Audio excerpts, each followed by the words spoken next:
यसु मेरी जिंदगी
शुरू से लेकर आखिर तक मेरे साथ है, मेरे साथ रहेगा। ना तू मुझे तन्हा छोड़ेगा, ना मुझे मायूस छोड़ेगा, ना मुझे भूख में छोड़ेगा, ना मुझे परेशानी में छोड़ेगा।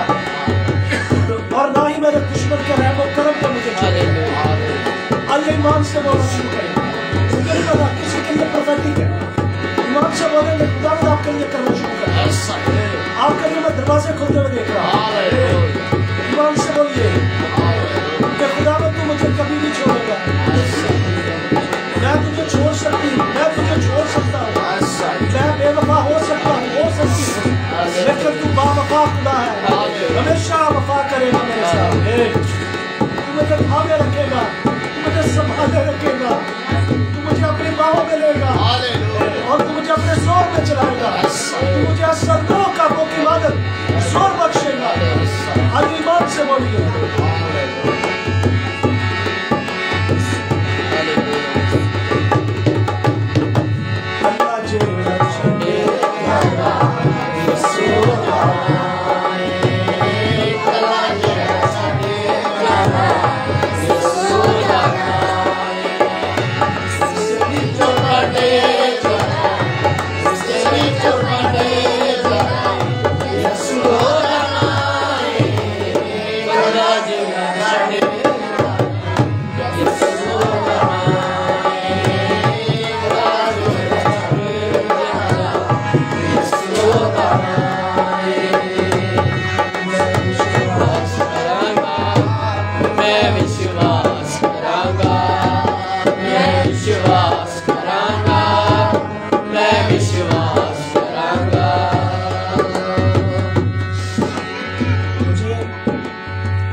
साहब को मैं बहुत मिस कर रहा हूँ। जैसे मैं यहाँ पे आके बैठा हूँ, मैं वाकई रेडी तौर पर आज बड़े दिनों के बाद फिर मैं एडर साहब को बहुत मिस कर रहा हूँ। मेरा उस वक्त भी बात था जब वो आज इस दुनिया से गए थे, उस खबरदार के लिए उस वक्त भी मैंने कहा था कि खुदावंद आपको किसी के रहमो करम नहीं छोड़ेगा, खुदावंद आपको संभालेगा, खुदावंद आपको हर तरह से फेवर करेगा। और मेरे खुदावंद ने किया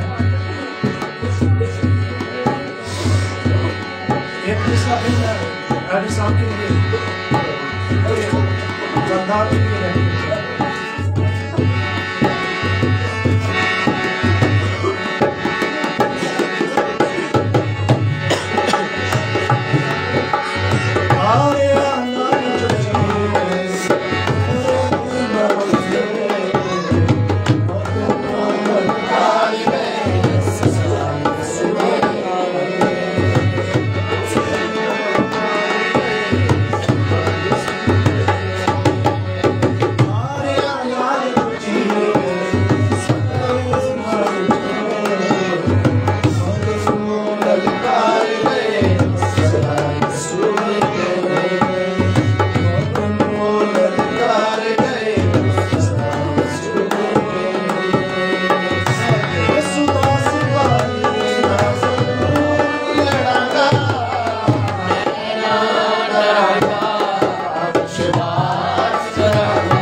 जोरदार ताली है।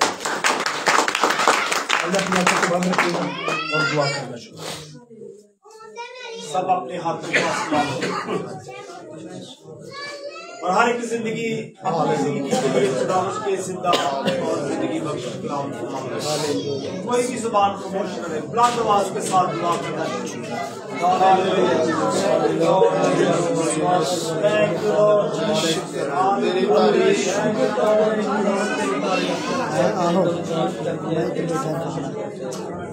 Hallelujah, hallelujah,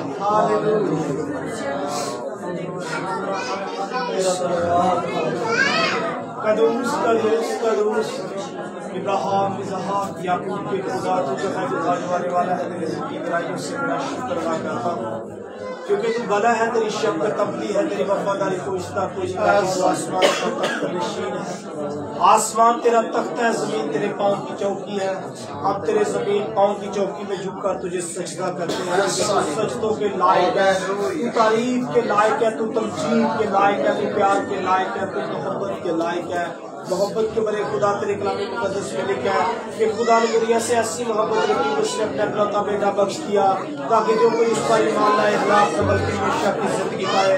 खुदा हमेशा की जिंदगी तेरे पास है, जिंदगी का सचश्मा तू है, जिंदगी का मालिक तू है, जिंदगी तू ही देता तू ही लेता, तेरा नाम मुबारक है। मुबारक खुदा तेरे कलाम मुक़द्दस में लिखा है कि मुबारक है वो बेटा वो बेटी जो मेरे नाम के आगे देखकर मुझे बाप मुझे पुकारते हैं कि वो मेरे बेटे और बेटी है और मैं सबको बाप की तरह प्यार करता हूँ, कभी तरह कभी अकेला छोड़ता हूँ, क्योंकि मैंने उसने वादा किया है कि मैं चाहता हूँ तुम्हारे लिए दूसरा मददगार भेजता हूँ। बाप खुदा तेरे उसी दूसरे मददगार को अपनी जिंदगियों पर वेलकम करते हैं, खुशामदीद कहते हैं। बाप खुदा तू बड़े हम घटे हम छुपे और तू नजर आए और सारा जलाल आज तेरे नाम को देने वाले बने। जैसे कि तेरे कलाम मुक़द्दस में लिखा है कि हर एक बात पे शुक्रगुजारी करो क्योंकि तुम्हारी बाबत खुदावंद की यही मर्जी है। बाप खुदा गुजरे 6 दिनों के लिए हम तेरी शुक्रगुजारी करते हैं और आज के दिन के लिए, आज के मुबारक दिन के लिए, बंदगी के दिन के लिए, इबादत के दिन के लिए, पूजा के दिन के लिए, तेरे कदमों के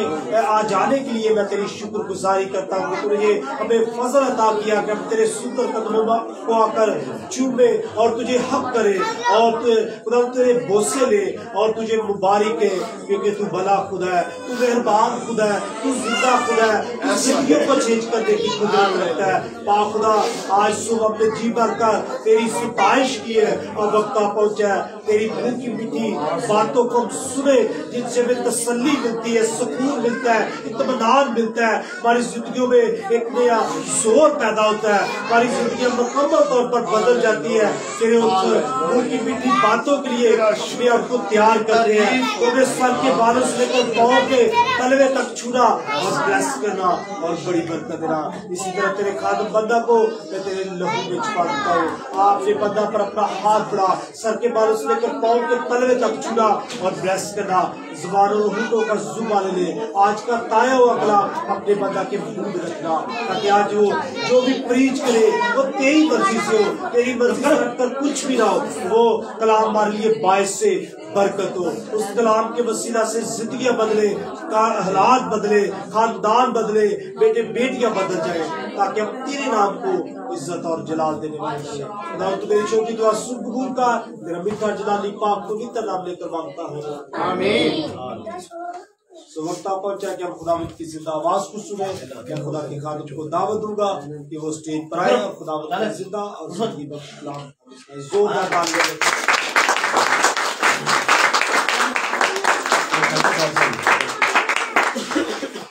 खुदा के जलाल के लिए जोरदार ताली बजाएंगे। मसीह यीशु के जलाली खुदूस और खूबसूरत नाम में आप सबों की सलामती हो। खुदा की शुक्रगुजारी करते हैं आज के इस खूबसूरत दिन के लिए जो उसने हमें दिया है कि आज हम मिलकर एक बार फिर उसकी वडियाई कर सके, उसे मुबारक कर सके। और सबसे बड़ी जो नेमत है वो तंदुरुस्ती है। इंसान तंदुरुस्त है तो फिर वो चर्च भी आ सकता है, लेकिन बहुत सारे लोग तंदुरुस्त होते हुए भी चर्च नहीं आते संडे में। याद रखिए एक वक्त आने वाला है, बल्कि आने के वाला बहुत जल्द आने वाला है कि आप ढूंढेंगे कलाम सुनाने वाला कोई मिल जाए और कोई भी नहीं मिलेगा। लिखा बाइबल मुकद्दस के अंदर जो लिखा रिटन हो चुका है ना, उसको कोई भी चेंज नहीं कर सकता। बच्चों को चुप कर बाहर फाड़ दे। लिखा है कि लोग पूरब से पश्चिम तक भागेंगे कि कोई कलाम सुनाने वाला मिल जाए। उस वक्त लिखा कि हसीन कुंवारियां और जवान मर्द प्यास से बेताब हो जाएंगे, खुदा के कलाम की प्यास, कि कोई हमें बात मिल जाए। आप पुराने अहदनामा को पढ़कर देखिए जरा, जब कभी कभी ऐसा होता था कि खुदा बोलता नहीं था तो लोग परेशान हो जाते थे। नबी जो थे वो खुदा की जुरी में ठहर जाते,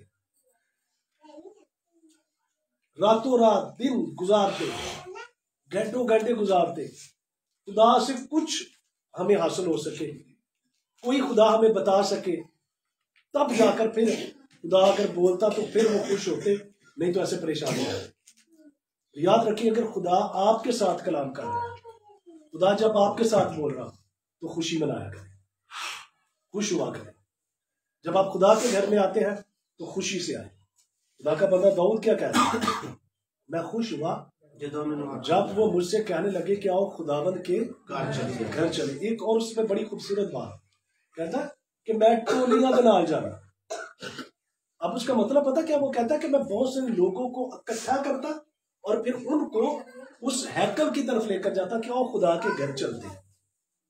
और ये छोटी खिदमत नहीं है कि आप अपनी बहन को, आप अपनी बेटी को, आप अपने भाई को, आप अपने खावंद को, आप अपनी बीवी को, आप अपने किसी रिश्तेदार को कहते कि आओ चर्च लगा है तो हम चलते हैं।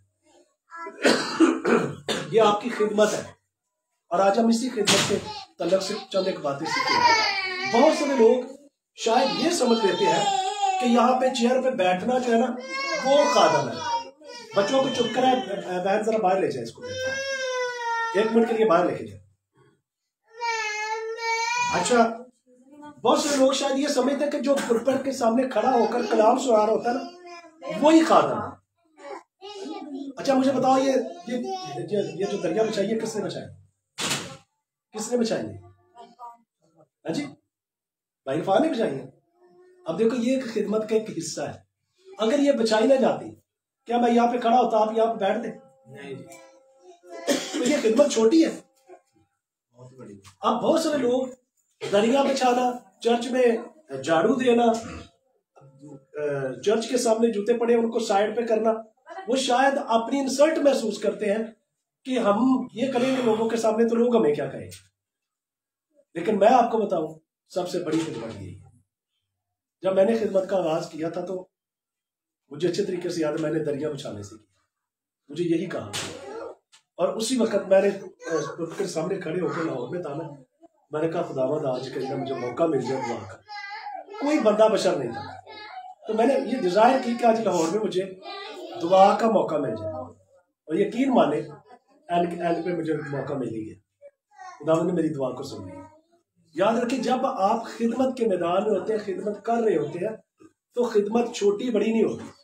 सिर्फ आपने उसको समझना कि ये मुझे काम दिया गया और मैंने इसे करना है। और जब वो आप ईमानदारी से काम करते हैं तो आपकी खिदमत वही फलदार हो जाती है और आप बहुत सारी चीजों के वारिस बन जाते हैं।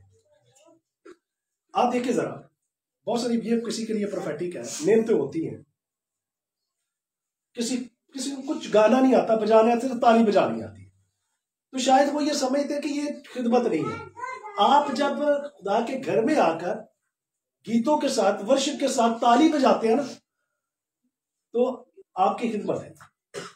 आप गाते हैं, ये आपकी खिदमत है। आप बजा लेते हैं, ये आपकी खिदमत है। तो खिदमत जो है वो तरह तरह की है। जो कुछ खुदा ने आपको दिया है उसमें आपने ऑनेस्ट रहना है, उसमें आपने ईमानदारी से जो है वो काम करना है, फिर जाकर काम बनता है। आइए बाइबल मुकद्दस में से हम इसी तरह से सीखेंगे। मत्ती की अंजील है, उसका 10वां बाब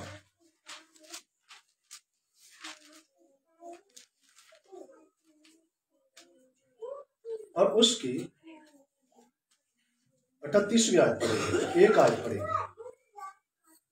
लिखा है, और जो कोई अपनी सलीब ना उठाए और मेरे पीछे ना चले वो मेरे लायक नहीं। ये लफ्ज किसके है? ये किसी आम बंदे के लफ्ज नहीं है, ये आप समझते किसी नबी ने बोल दिया। ये खुदाबंदों के खुदा लश्करों के रब के मुंह के अल्फाज है, जिसको ना कोई चेंज कर सकता है ना कोई बदल सकता है। क्या कहा उसने कि मेरी जो है ना खिदमत वही कर सकता है, वही मेरे लायक है, वही मेरे काबिल है, जो क्या करता है, अपनी सलीब उठाता है। अब सलीब का जो मतलब है वो है दुख,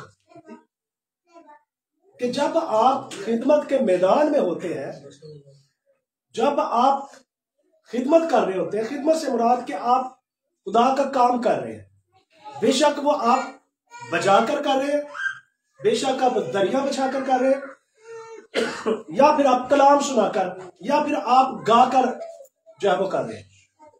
आप जानते हैं कि जब आप ये काम कर रहे होते हैं तो उस वक्त बहुत सारी चीजें जो है उनका सामना करना पड़ता है, लोगों की बातों का सामना करना पड़ता है, आपको कुर्बानी देनी पड़ती है, वक्त देना पड़ता है। और याद रखें कि अगर आप मूल्य अदा नहीं ना करेंगे तो आपको कोई बरकत नहीं मिलेगी। आपको मूल्य अदा करना पड़ेगा, बेशक वो आपके वक्त का मूल्य है या फिर आपकी वो नींद का मूल्य, कि हम जाकर कि हमने ये काम करना ही करना है। बहुत सारे ऐसी यहाँ पे इबादतें हुई है। मैं बेटे फान के लिए शुक्रगुजारी करता हूँ, खुदा ने उस पर ये फजल किया है, फजल के बगैर कुछ नहीं होता। और ये फजल आप पर भी हो सकता है अगर आप उस फजल को कहें कि फजल हम पर कर दे। फजल यीशु मसीह नासी है, अगर यीशु को खुदावंद ये फजल मुझ पर भी कर दे तो आप पर भी हो सकता है। यहाँ पे साउंड सिस्टम लाना, रखना, करना,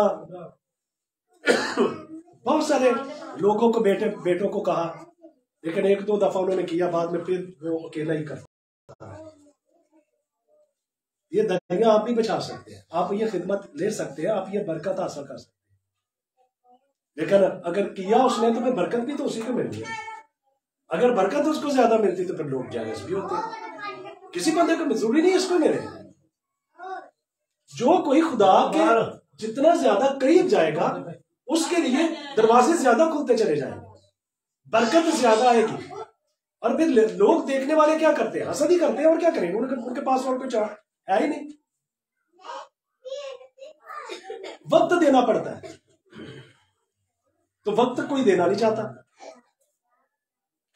हमारे पास वक्त नहीं है, हर काम के लिए वक्त है, लेकिन खुदा के काम के लिए वक्त नहीं है।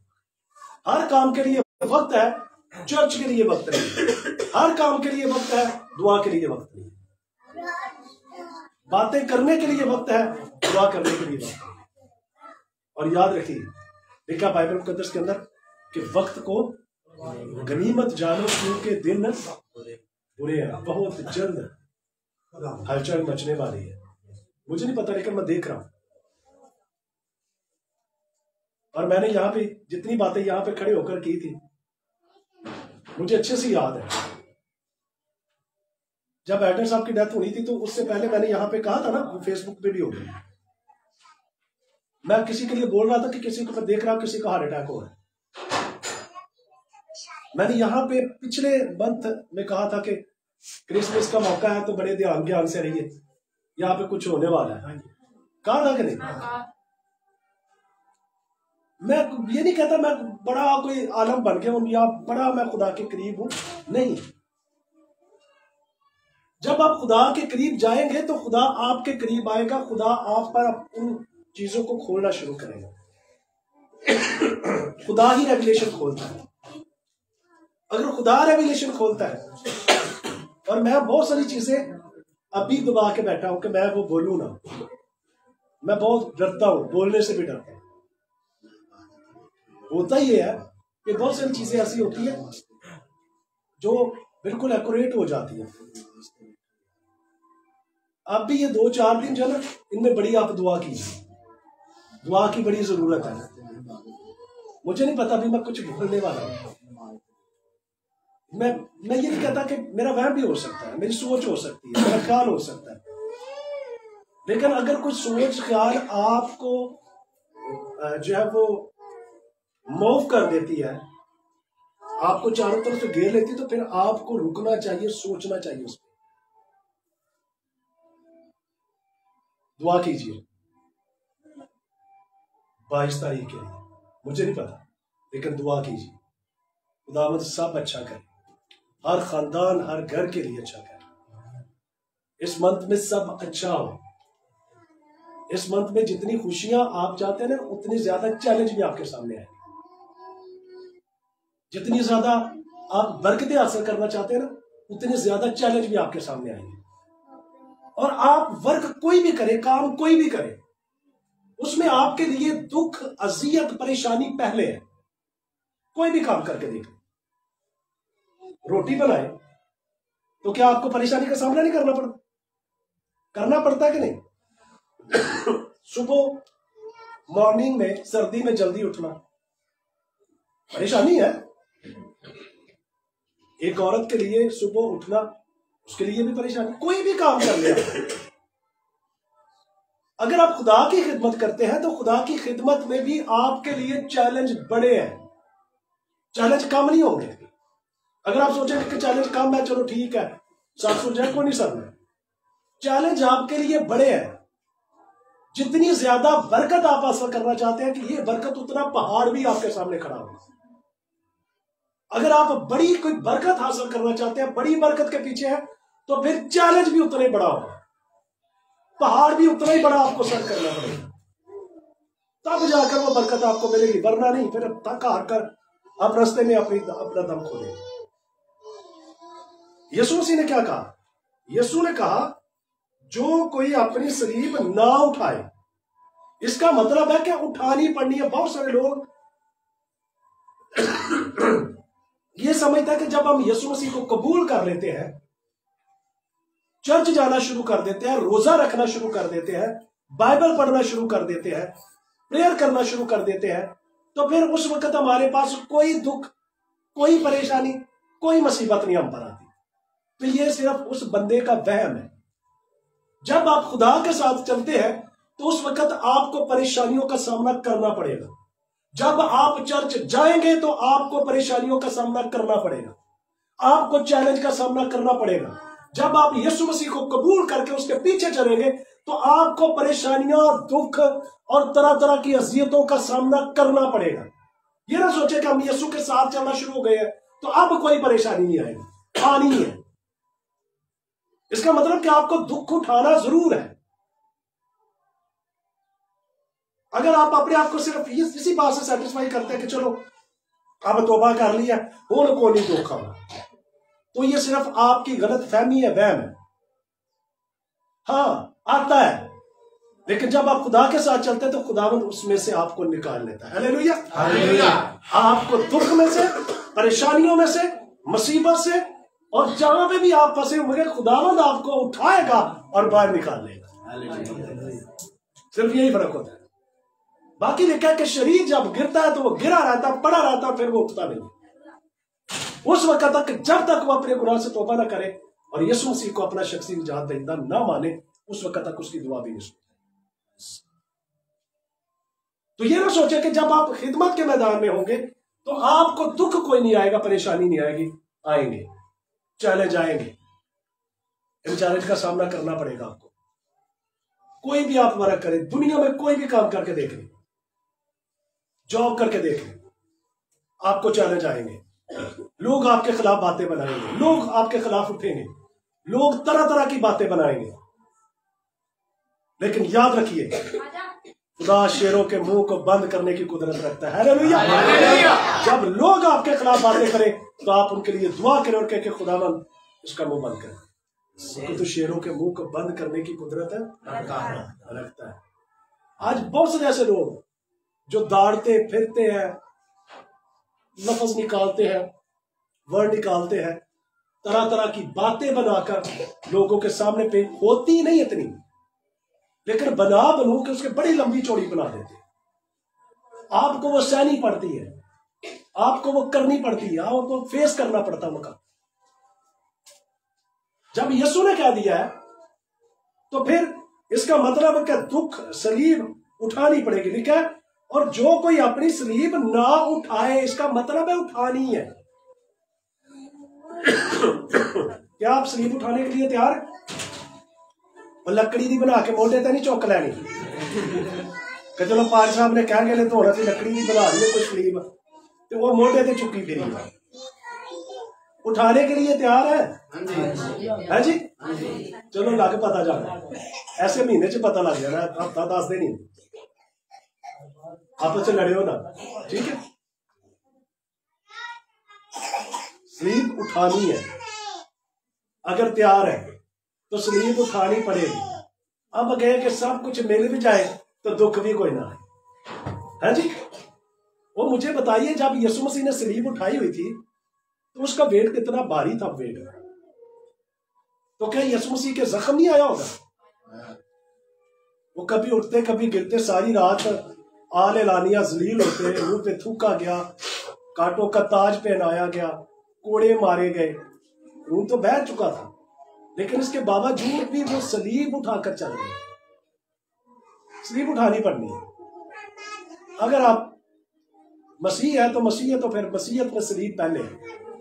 और किसी ने पता है क्या कहा, मुखालफ ने, कि अगर बाइबल में से लफ्ज सलीब निकाल दिया जाए तो मसीहत खत्म है, और इसमें कोई झूठ भी नहीं है। एक सलीब ही है जिससे आपकी पहचान है कि यीशु मसीह मसीह मसलूब है। हालेलुया। क्योंकि उसकी, यीशु मसीह की पैदाइश दूसरे नबियों से मुख्तलिफ है, दूसरे इंसानों से मुख्तलिफ है। उसका मरना दूसरे नबियों, दूसरे इंसानों से मुख्तलिफ है।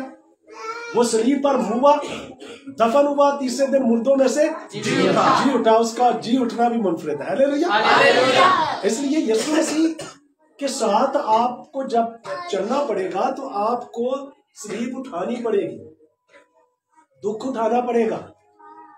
आप ये लोग जब आपको कोई ताना मेना कोई बात करते हैं तो ये भी दुख होता है, ये भी सलीब है, ये भी सलीब है। आप काम अच्छा कर रहे हैं, इसके बावजूद भी आपको रिस्पॉन्स अच्छा नहीं मिल रहा, लोग आपके खिलाफ है, आपको दुख होता है, परेशानी होती, तो आप समझे कि हम सलीब उठाकर चल रहे। लिखा है कि जो कोई अपनी सलीब न उठाए वो मेरे पीछे ना चले, वो पीछे भी ना चले। इसका मतलब है कि पीछे चलना यीशु ने तो फिर सलीब उठानी है, तो जे यीशु के पीछे नहीं चलना तो फिर सलीब जरूर कोई नहीं, जितना मर्जी तो रखे। आ गया दुख सामना कर लिया, निकल गए, फिर ठीक हो गए। तो जे यीशु के नाल चलना तो फिर सलीब उठानी है। तो जेड़े उठाने वास्ते तैयार ने खुशियां मिल जान, ते गम दुख वो ना आवे, वो किसी होर घर च चल जाए, वो साढ़े आना। वो भाई खुशियां तुसा लैनियां ते गम दुख भी इत्थे ही आने करते हैं ना। कई वैसे बैठे बैठे एवं सोचते रहते हैं, लोगों के घर के हिसाब नाल घर ही बैठे 3 लाख कमाते है नी, ये नहीं पता उन्होंने 3 लाख तक 4 लाख खर्चा भी हो सकता है। और भी कुछ उनके बारे में सोचे, अच्छा सोचे उनके लिए। अगर यीशु के साथ चलना है तो फिर सलीब पहले, सलीब उठानी पड़ेगी। पीछे चल, लिखा मेरे पीछे ना चले वो मेरे लायक ही नहीं है, फिर आप लायक भी नहीं है। अगर आप सलीब नहीं उठा सकते तो फिर आप उसके काबिल नहीं है, लायक नहीं है। और यीशु के जो काबिल ही नहीं है बंदा, उस बंदे की वैल्यू क्या होगी बताइए मुझे। हाँ जी, अब देखिए जरा, जब यीशु मसीह को बादशाह तस्लीम किया गया तो यीशु मसीह सवार किस पे थे? गधे पे सवार थे ना। जो रास्ते में फूल पत्तियां कपड़े वो डालियां बिछा रहे थे, वो तो पैर यीशु के लगते होंगे। हाँ जी, गधे के लग रहे थे। गधे को भी इज्जत मिल रही थी ना। क्यों मिल रही थी? उस पर यीशु बैठा था, क्योंकि यीशु मसीह उस पे सवार थे, इसलिए गधे की भी वैल्यू की होगी। नहीं तो गधे, अब देखिए जैसे यीशु उस गधे से नीचे उतरा तो फिर गधा कितने गया? कितने गए? फिर उत्थे बजा होना, उत्थे दिल तेज लतियां मारना कि नहीं? ऐसा ही है ना। गधे की वैल्यू उस वक्त तक रही जब तक यीशु मसीह नासरी उस पर सवार थे, उसकी भी वैल्यू बनी रही, गधे की भी वैल्यू बनी रही। और जब यीशु मसीह गधे से उतर गए तो गधे की फिर वैल्यू कोई नहीं, गधे का गधा ही रह गया फिर। याद रखिए, मैं ये नहीं कह रहा कि हम गधे हैं, लेकिन एक वक्त होता है जिसमें इंसान बंधा रहता है, बिल्कुल उसी तरह कि वो अपनी हदूद से बाहर नहीं जा सकता। लेकिन जब यीशु मसीह नासरी जिंदगी के अंदर आ जाता है तो फिर आपकी वैल्यू होती है, आप किसी काबिल हो जाते हैं, आप किसी लायक बन जाते हैं। और अगर यीशु के लायक बनना है तो फिर सलीब उठानी पड़ेगी। सलीब उठाएंगे तो फिर आप उसके लायक हैं। जब सलीब उठाएंगे तो आप उसके पीछे चलेंगे, उसके पीछे चलेंगे आप उसके लायक हैं। अगर उसके लायक है तो फिर आप पूरी दुनिया के लायक हैं। क्योंकि फिर जिसके पास अथॉरिटी है आसमान और जमीन की, फिर वो लोगों के दिलों में आपके लिए प्यार और मोहब्बत डालेगा। लोग आपकी वैल्यू को जानेंगे, लोग आपकी कदर करेंगे, लोग आपको प्यार करेंगे, लोग आपसे मोहब्बत करेंगे। सो खिदमत में सलीब उठानी जरूरी है। और अगर आप यीशु के पीछे चलते हैं, चलना चाहते हैं, तो फिर सलीब पहले है कि सलीब उठानी है तो उसके लायक है। अगर सलीब नहीं उठा रहे तो फिर उसके लायक नहीं है। सो दुख, परेशानी ये जिंदगी का हिस्सा है। अगर जिंदगी में आ जाए तो फेस कीजिए, सामना कीजिए, खुदा के सामने झुकिए, कहिए खुदावंद इसमें से हमें निकाल ले, इस दुख में से, इस परेशानी में से, इस गम में से हमें निकाल ले। तो खुदा निकालने की कुदरत रखता है। वो पानियों को हुक्म कर देता है, पानियों की बड़ी बड़ी दीवारें बन जाती हैं। हालेलुया। वो यरू की दीवार को जब नारा लगाते हैं तो यरू की दीवार गिर जाती है। वो हुक्म करता है तो आसमान खुल जाता है और आसमानी मन में नष्ट हो जाता है। वो हुक्म करता है तो पानी, हवा, आंधी, समुद्र की वो सारी लहरें उसका हुक्म मानती है। इसलिए तो लोगों ने कहा कि भाई ये कौन है? शागिर्दों ने कहा ये कौन है कि हवा और पानी भी इसका हुक्म मानते हैं। Hallelujah, hallelujah. वो जिसका हुक्म पानी मान रहा है, हवा मान रही है, तो आप उसके लोग हैं। तो फिर हवा और पानी को आपका हुक्म भी मानना पड़ेगा, क्योंकि आप उसके लोग हैं। Hallelujah, hallelujah. जब आप कहेंगे तो आंधी रुक जाएगी, आप कहेंगे तूफान रुक जाएगा, आप कहेंगे तो फिर समुद्र की लहरें जो है वो मौकूफ हो जाएंगी, उसका तुलातम जो है वो मौकूफ हो जाएगा।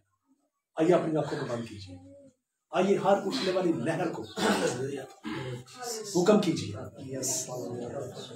हर आंधी को, हर तूफान को आप हुक्म कीजिए कि वो रुके यीशु के नाम। बोलना शुरू करें, कहना शुरू करें, वो जिंदा खुदा, वो कुदरत वाला खुदा, वो हम और तारीफ के लायक खुदा, उसके वादे संभाल के साथ, वो असली अब्दी खुदा, वो रब्बी फाज खुदा, अपने हाथ को बढ़ा दे, अपनी बड़ी कुदरत के वसीला से खुदा अपने इसके मंसूबों को तेरे नाम से तो हम पर फजल कर, ताकि हम खुदावंद वो अपनी सलीब उठाकर तेरे पीछे चले, ताकि हम तेरे लायक बन सके और तो हमें कह सके, ऐ मेरे बाप के मुबारक लोगों, ये बादशाही बनाए आलम से पेश कर मैंने तुम्हारे लिए तैयार किया। मेरे खुदावंद आज इनमें से कोई खाली न जाए। तमाम देखने वालों को, सुनने वालों को यीशु के लहू के अंदर छुपा दे। हर तरह का गम, हर तरह का दुख, हर तरह की परेशानी, हर तरह के अबलीस के मंसूबे, हर तरह की ताकतें, कुव्वतें, लानतें तेरे बेटे यीशु मसीह नासरी के नाम में जाए। रूह कुद्दस की आग आए और खुदावंद आज इनमें से हर एक बरकत पाकर जाए। हर तरह का खुदावंद तूफान रुके, हर तरह की आंधी अपना रुख मोड़े यीशु के नाम में, हवाएं थम जाए यीशु मसीह नासरी के नाम में। खानदानों और घरों के अंदर बहाली और ताजगी है। तेरे कलाम के सबब से तेरे लोग पाकर पवित्र दावत वहां इनके हदिया जात शुक्रगुजारी अदाई किया अपनी हसूरी में कबूल कर। इनके खत्ते खूब भरे रहे, आसमान खुला रहे, तेरे नाम को जलाल तो बड़ी बरकत। ये सब कुछ तेरे बेटे यीशु नाम में मांगता है।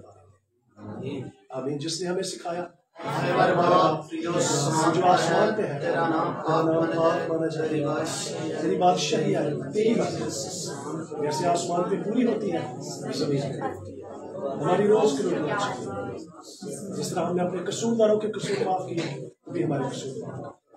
नज़माइश में ना ला करके बुराई से बचा, कि बादशाही कुदरत जलाल हमेशा के लिए। आमीन। अब हमारे खुदावंद यीशु मसीह का फजल, जब आपकी मोहब्बत, पाक रूह की रफ़ाक़त का शराकत हज़रत जमात के साथ, बनी इस्राएल कौम के साथ अब से लेकर हमेशा तक हो। आमीन आमीन। गॉड ब्लेस यू जी। खुदावंद आप सबों को बड़ी बरकत।